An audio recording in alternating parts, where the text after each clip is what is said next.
Hi guys, this is your streamer Carlos. On today's video, I'm gonna give you my thoughts on The Mandalorian episode 3.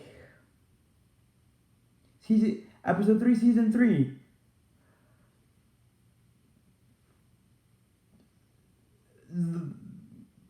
Cqrurasanta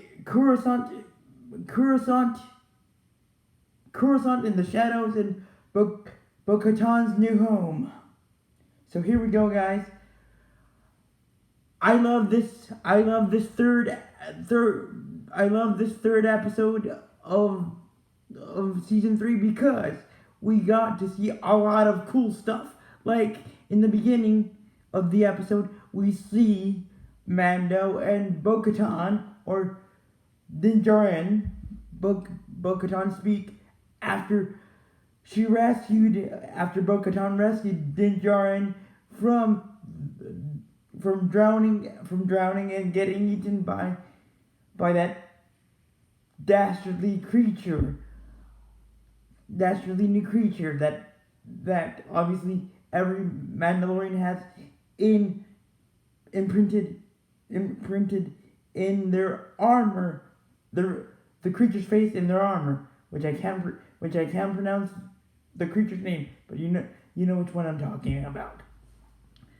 And Din Djarin or Mando says, "I owe you one. Now you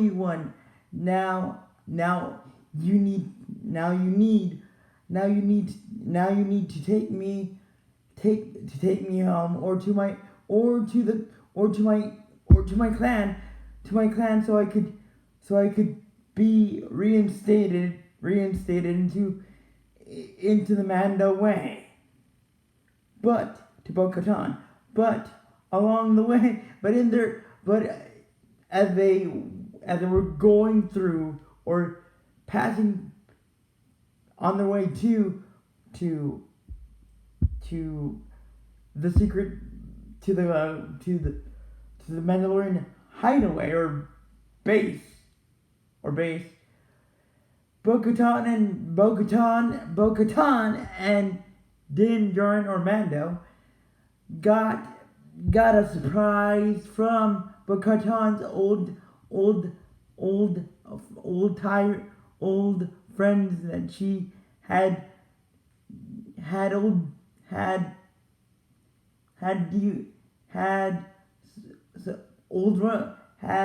old run-ins with, basically old TIE fight, basically all the old associates of Bo-Katan that wanted to destroy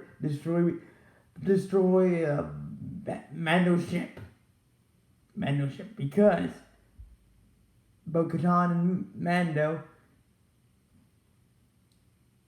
basically Bo-Katan got to Mandalore thanks to Grogu, and Mando Bo-Katan got to Mandalore thanks to Grogu, got to Mando thanks to Grogu. Therefore, she had to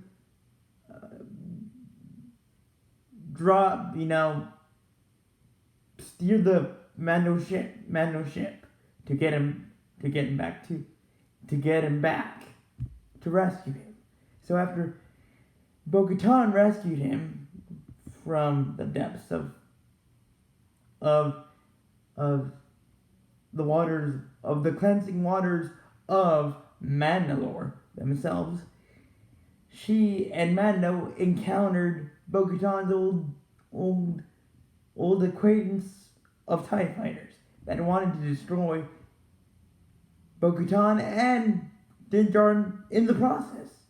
But thankfully, Bo-Katan and Din Djarin fought themselves out of this predicament with a great dogfight, with a great classic Star Wars dogfight. But in the process of the dogfight, at one point in the fight, the TIE fighters destroyed an old Mandalorian castle relic that belonged to Bo-Katan's family. Bo-Katan's family. That was my first part. The first part that I really liked about this episode. About this episode. The second thing I really enjoyed about this third episode was that we got to see an old galaxy friend. Basically, an old friend galaxy. We got to go back to Cqrurasanta, the main planet. The main planet that the Star Wars universe is set in, or the Jedi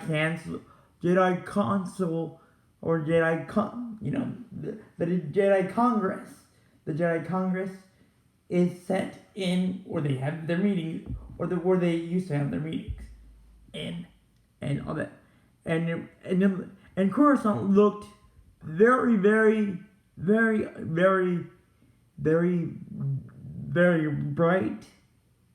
It looked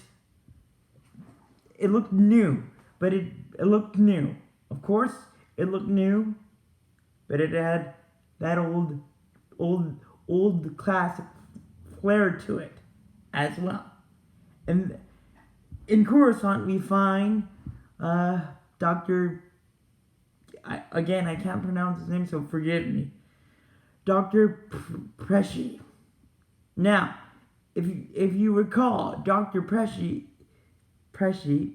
is the doctor that was trying to get baby Grogu in the first season of the Mandalorian, by order of this merchant, or by this shady merchant.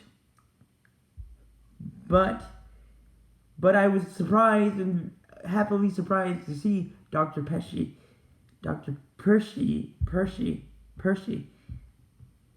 again. But this time he was good. He had been in Cqrurasanta for a while, I guess, and he hadn't done anything mischievous or anything underhand, or anything that is under the table, or that would be considered Sith-like. But this new girl,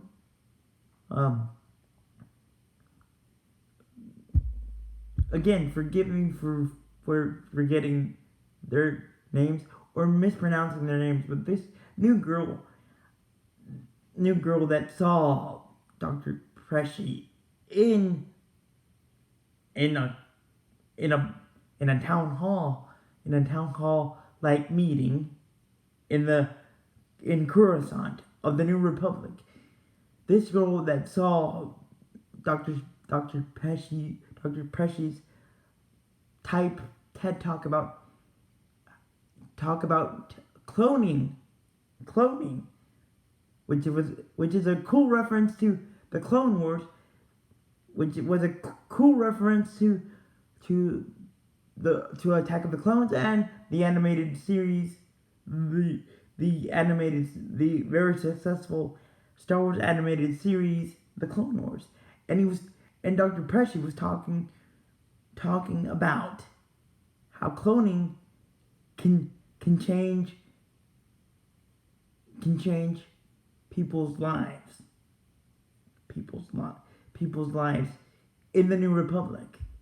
But this new girl was very intrigued by Dr. Pesci's type TED talk about cloning. But for some reason, or later on, but I kind of picked on it. Picked on it early on, that this new girl, she had a funny look. What I mean by that, she had a very, very deep and striking look of, I'm good. I'm a good person, but I'm evil. But I'm evil, and I work for the dark side, or the new empire, for the new empire. So that's the second part that I liked about this episode. The new look of Cqrurasanta, and how it and it was good to see Cqrurasanta looking good with new stuff, new buildings, but it kept its old galactic charm. My third favorite part was that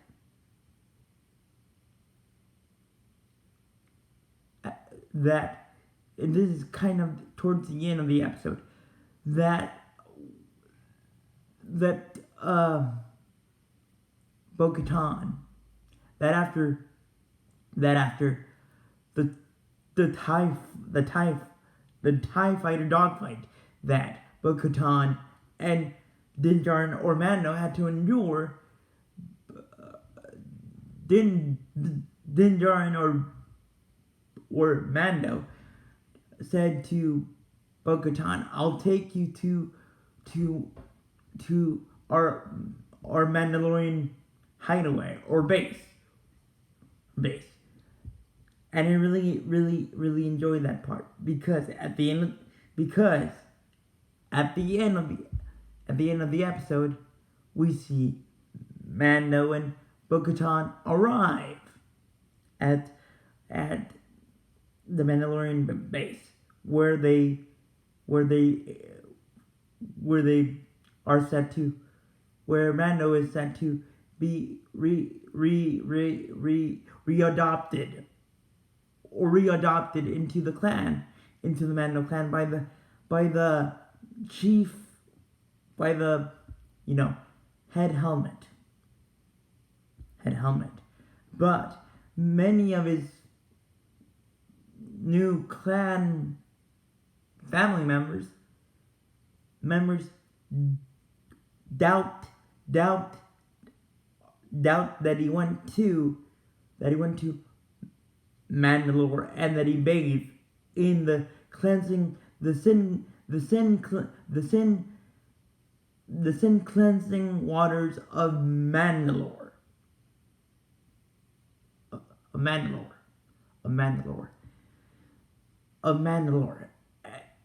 So therefore, Mando and Bo-Katan says, guys, I was witness to Din Djarin's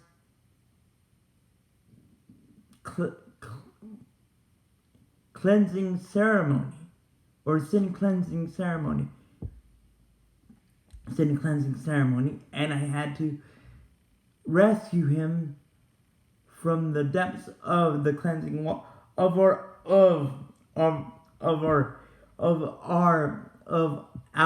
cleansing waters, because he was drowning, thanks to the creature that I can't pronounce the name of.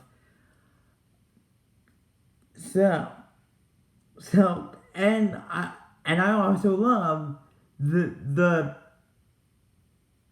water test that the chief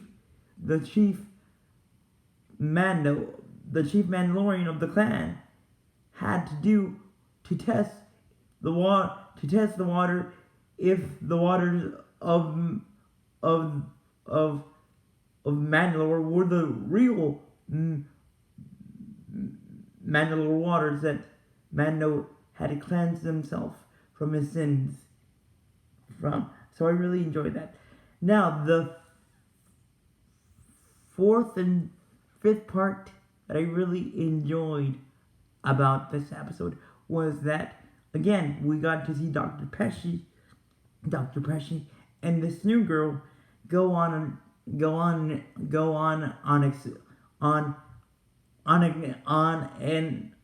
a excursion or on an excursion. This new girl wanted Dr. Pesci to continue his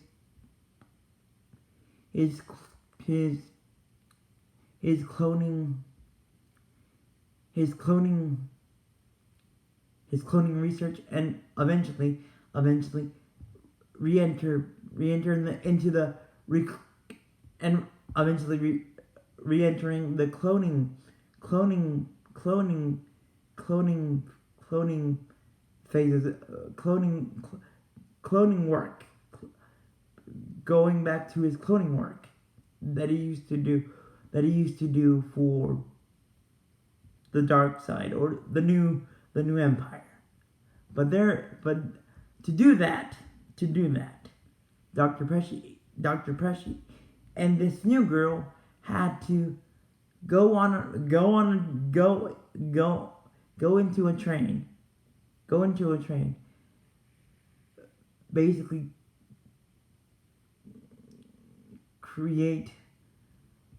make new identities for themselves and fake their names, or come up with two different names so local police droids wouldn't incarcerate them. But at the end of the episode, or towards the end of the episode, we see this new girl basically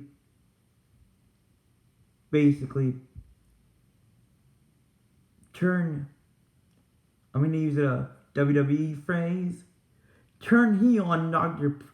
Pesci, and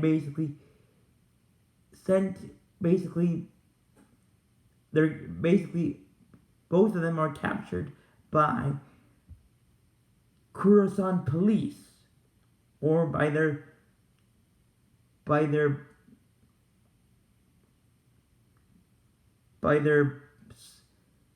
sector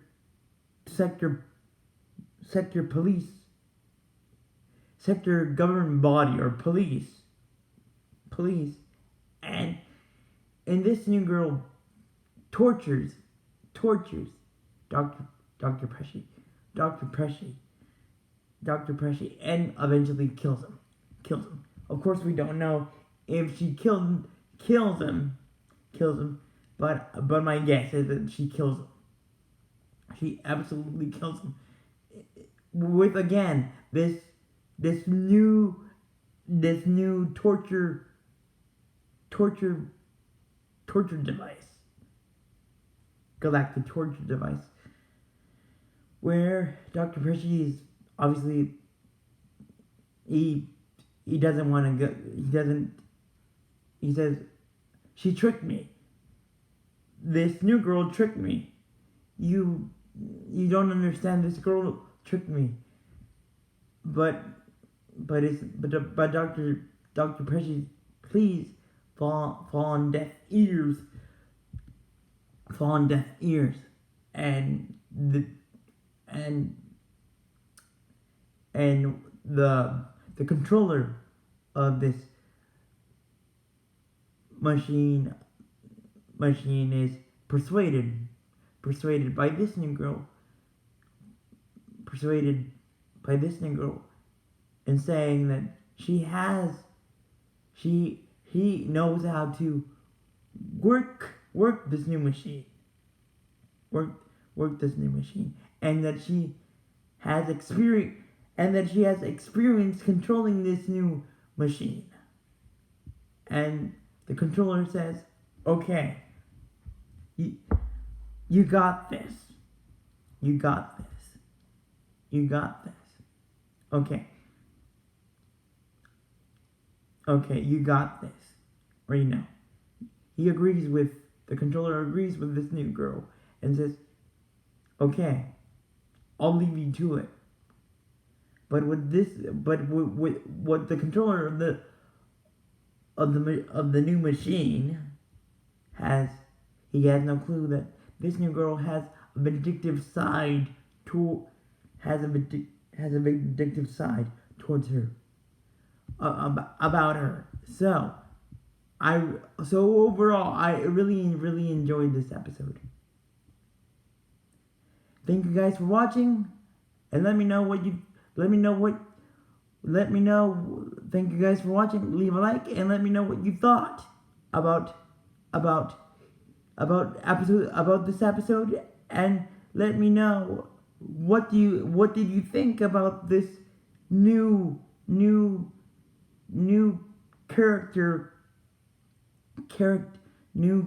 girl that seemed good and wholesome, but as we learned, she was evil to the core. And also let me know what you thought. What did you think of seeing Dr. Pesci again? Thank you guys for watching. Bye.